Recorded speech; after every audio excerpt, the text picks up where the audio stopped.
బీజేపీది పూజకు పనికిరాని పువ్వు గుర్తని సెటైర్ వేశారు బీఆర్ఎస్ వర్కింగ్ ప్రెసిడెంట్ కేటీఆర్. ఆ పార్టీ రాష్ట్రానికి చేసిందేమీ లేదని చెప్పారు. హైదరాబాద్ తెలంగాణ భవన్లో షేక్పేట డివిజన్ కు చెందిన బీజేపీ నేతలు బీఆర్ఎస్ లో జాయిన్ అయ్యారు.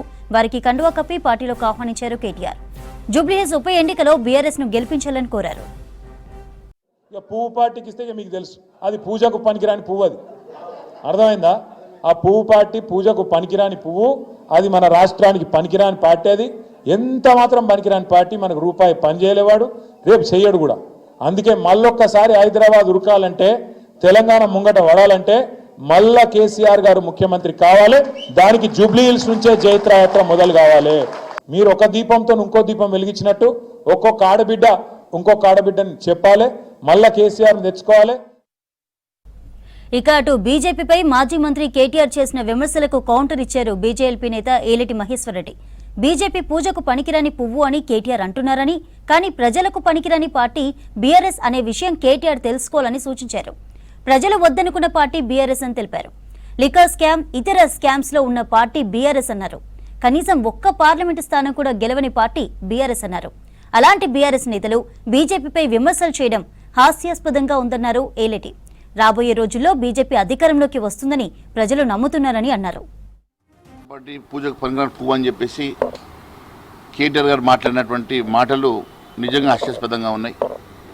ఈరోజు ప్రజలకు పనికిరాని పార్టీ బీఆర్ఎస్ పార్టీ, ప్రజలు తిరస్కరించినటువంటి పార్టీ బీఆర్ఎస్ పార్టీ.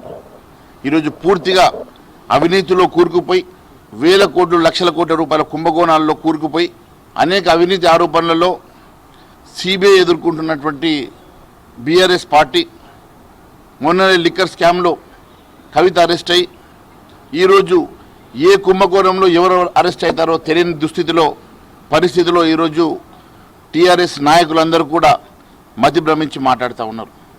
నేను ఒకటి అడుగుతా ఉన్నాను, ప్రజలు ఎంత పెద్ద ఎత్తున తిరస్కరించారంటే కనీసం ఒక పార్లమెంటు సీటు కూడా తెలంగాణ రాష్ట్రంలో గెలవలేని పరిస్థితిలో ఈరోజు బీఆర్ఎస్ పార్టీ పూర్తిగా అవినీతిలో కూరుకుపోయినటువంటి పార్టీగా ప్రజలు ఓట్లు వేయకుండా మీరు చెప్పిన బోరులో బీఆర్ఎస్ని పడేస్తే ఈరోజు మతి భ్రమించి మాట్లాడుతూ ఉన్నారు.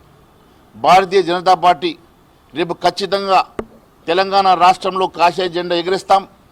తెలంగాణ రాష్ట్రంలో భారతీయ జనతా పార్టీ అధికారంలోకి రాబోతున్నదన్న సంగతి, ఆ సంకేతాలు ప్రజల నుంచి వస్తున్న సందర్భంగా ఈరోజు కేటీఆర్ గారు మాట్లాడడం నిజంగా హాస్యాస్పదం.